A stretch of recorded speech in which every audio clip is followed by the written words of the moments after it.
Hey you, this is Alex, the other guy is Brad, and you're listening to Ramjack. Today we're chatting about Highlander II, The Quickening. I hope you enjoy. I've been on a quest recently, because I'm trying to get ready for future podcast ventures, and I've been on a real quest trying to find the original theatrical cut of Highlander II. I saw you asking about this on Twitter. Yeah. Why the original cut of Highlander 2, out of curiosity? Because it was shown in the theaters. That cut was never released. Well, it was released on one version of the French DVD. Oh. One time. Huh. But the thing is, the movie did not do well because it's not very good. Basically, then they recut it and changed the movie a lot for the video release and all the subsequent releases. There's a couple of different cuts out there and a couple of different endings. Wow. But I know I've seen like what was released for Highlander 2 like at some point back in the day. I barely remember. Again, not a very good movie.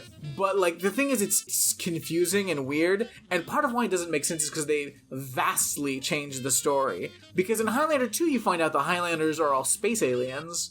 Oh, that explains some things. Nah, not really. It makes it weirder and makes much less sense. Because they also had to figure out a way to get Sean Connery back for the second one after they killed him off, like in the 1600s. Like, definitely got killed in the 1600s, like you see it. He's been dead for hundreds of years. So this was also set in the far, far future, I think, of 2024. Wow. Yeah. And there's a lot of stuff going on with, like, an ozone shield and... Whoa. Yeah. In the later versions, they cut out all the alien stuff. So they have to, like, do all this weird shenanigans to get rid of any mentions of Planet Zeist and all the stuff that happens there. And they also have to say that because they do have to keep some of the flashbacks, but they have to say a very long time ago on Earth. And I think in the version that's released, that's the main version that's released now, they say this is taking place way back in the far, far, far past when they had amazing technology before we stopped having amazing technology and whatever the fuck happened. Then they sent our immortals to the future for some reason. Okay, I guess because the whole premise of Highlander is that he's the last immortal, and thus... Well, they're fighting to be the last one. He's now mortal. Yeah. Yeah, but once you become the last immortal, you become mortal again, right? Right. That's the first movie, yeah. You're also like... But then there was a lot of other movies and a TV show, and none of that makes a lot of sense. So in this one, to fix the alien thing, because I guess aliens would come from another planet and suddenly you're not the only immortal around. So that kind of throws your mortality into mix. You become immortal again? No, because the thing is, the aliens, all the immortals are aliens from Planet Zeist. Okay. So, they get sent there by, like, the leader of the planet, because they were trying to have an uprising. As punishment, you get sent to Earth. But part of living on Earth, if you're one of these aliens from Zeist, is you're immortal. That just happens. Like, on their planet, they're mortal. Oh. But on Earth, they become immortal. It's just part of what happens to them. Weird. Yeah, it doesn't make any sense, sure. Then they change it, and it's like, all right, well, now this was all just in the past. Again, does not make any sense. But they also have a thing where, like, they send more aliens to Earth to kill Connor McLeod, and when the aliens get there, because now he's not the only one, then he's immortal again, and he gets young, because he was like an old man. So they become immortal because they're aliens from Zeist. Right. Okay. So any alien from Zeist that comes. When the aliens from Zeist come to kill Connor McLeod when he's old, they're immortal now until they get their heads chopped off. And when he chops off their heads, then he gets the quickening, and then he becomes immortal again, and he's young. Because he will chop their heads off. I mean, that's what it is. This is a Highlander 2 movie. Yeah. And also, we have him... Also, Sean Connery's like, by the way, if you ever need me, just call my name, and I'll come back to help you. Which they never explain why he can do that. They don't explain how that happens. So he kills these guys, and then he's like, Ramirez! And then, like, Sean Connery shows up. And I'm like, wait. So at any time, you could have called for your buddy that died in the 1600s to help you out. Like, maybe, like, right after he died. Oh, no, he got murdered. Hey, Ramirez! I'm back! And so there's some comedy shenanigans with Sean Connery, who died in the 1600s, buying a suit. But there's no ill will. It's just like, look, you called me when you needed me. Yeah. You could have done it sooner, but whatever. Yeah, and then Sean Connery in the end, like, sacrifices himself to fight a fan. That's weird. Well, the fan was going to come down and slice him up, maybe. So he killed himself to fight the fan. I'm assuming at the end that they just killed the aliens, or if we're going with different cuts, the immortals from the past, that now, since they're in the future, change everything. Well, no, because the immortals have always they've been in different points in time. Because we know from the first movie that Sean Connery was like in ancient Egypt and Spain. Because never forget, Sean Connery is either from ancient Egypt or Spain. Definitely not Scotland. Ancient Egypt or Spain. Or both. And he's immortal. He's probably spent hundreds of years in both places and just switched things up. Who knows? Whereas Christopher Lambert is Scottish. Sean Connery is either an Egyptian or he's from Spain. Christopher Lambert's from Scotland. Also, Adrian Paul on the TV show is from Scotland. Also, Clancy Brown is from Scotland. Interesting. Sean Connery is either from Spain or Egypt. Ancient Egypt, ancient Spain? In the second one, in the cut, when they say from the distant past, do they try to do some like Atlantis bullshit? I think that's the implication. It's prehistorical times that we don't know about, because they have all kinds of technology and magic and things. And they're going to the future just to see what's up? No, because they're being forced there. That's their punishment. Oh, so they're being exiled there. Yeah, Alex, you know how sometimes if you try to form an uprising against the government, they exile you by sending you into the future. Makes sense. You'll be completely alienated from the people there. You probably won't speak the same language because language changes. You have no one alive to help you. No, Alex, don't be ridiculous. They're not just gonna send you like you are. You're gonna be sent, but then you're gonna have like a natural life. You're gonna be born and then just grow up until the age that you are currently. And from that point, you'll be immortal. But with my memories from the past. No, you won't have you won't have your memories from the past. What? You'll get your memories back at some vague point. That's kind of not really explained when they get the memories back. Definitely not at any point in the first movie did they get these memories. It was after the first movie. So how is this different than Scientology? Is Xenu the one sending these immortals are these aliens to Earth, then they become immortal as they're reborn? That's a good question. That might explain it. That's the Ramjack cut. We take all of this and just put Xenu in it. Because guess what? It's pretty similar. But by taking all that alien shit out and making it like the past still on Earth, it just makes so many weird holes in the movie. Oh yeah. In my mind, they just were adults and they were cast into the future as adults. Immortals. That would make sense, but then the first movie doesn't make sense. Well, I mean, none of what you're telling me actually makes sense. Well, but what they decided to do after Highlander 2 is then the TV show came out and they just ignore Highlander 2. Highlander 2 doesn't exist. Like, it didn't happen. That was a dream. He got drunk, had a dream. Wasn't real. Never happened. You don't know what you saw in the movie theater. We'll never release that, so you're good. But yeah, it's been a real trek for me to try to find the original, and I finally found one. And you've watched it or no? I watched it. I watched the whole thing. Just making sure that this wasn't all just from memory or just like internet. And the weirdest thing about it is the original theatrical cut is much shorter. Interesting. And there's like at least 10 minutes of like this alien shit that had to have been mostly cut out of the later versions. So, and it's still like 20 minutes shorter. So I'm like, I'm gonna watch the what's called the Renegade version. Which is the current version, just to see what kind of, because from everything, because I haven't watched it in forever, but like from everything like I've heard about it is like it only really makes sense if you've seen both versions and you can figure out what they're trying to patch around. Which is, I love when my entertainment has so many layers in that it's construction and just like how it's seasoned for culture. I could get behind that. This sounds like an interesting endeavor, a fun endeavor. Yeah. So that was my vacation project. Why is it called Renegade? I don't know. Highlander Renegade, formerly Highlander 2. The Renegade cut, I think, is the. Oh, Renegade cut. Okay. Yeah. What happens in Highlander 3? Because I know there's a Highlander 3. Oh yeah, I think there's up to like 5. I think. Is that one like real time travel or like? Well, Highlander 3 came out later. I think Adrian Paul may get in the mix at that point because Highlander 3 came out well into the TV show.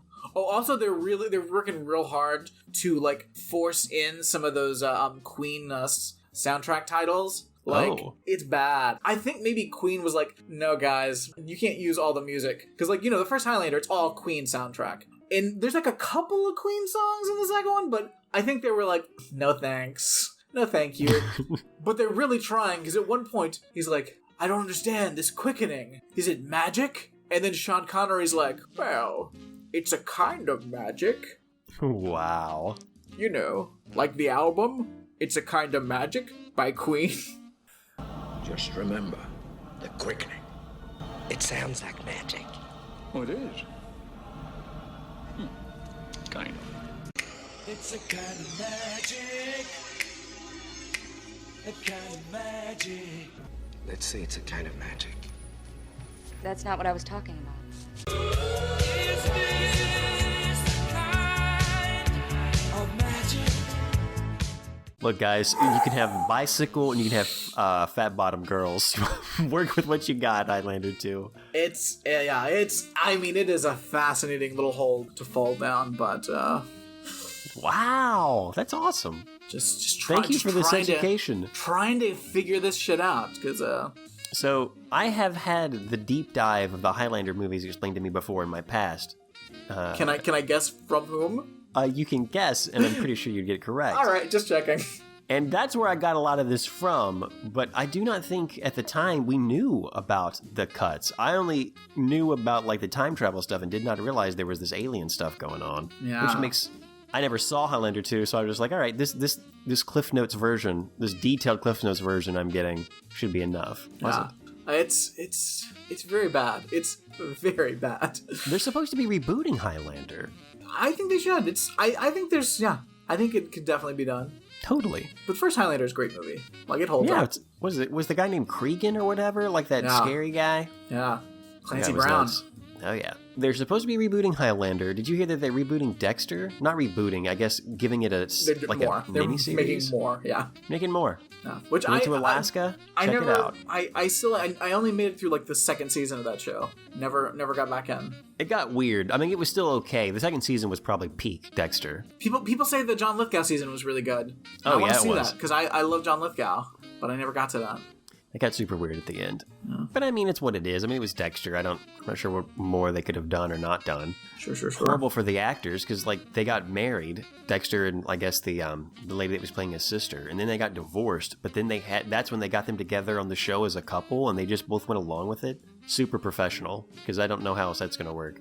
It gets weird. Like, I don't know how you would make... I mean, I guess you could easily make a sequel, but I don't know how they're going to put the aliens in there or time travel. Because I'm assuming that they're going to take the page out of Alex, don't be Highlander ridiculous. 2 at this point.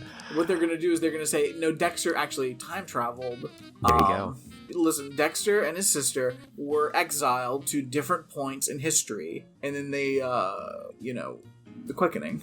So is Dexter from Egypt or Spain? Because I can't tell. Well, I'm guessing from his accent, he might be Scottish. Interesting. I think everybody's Scottish except Sean Connery.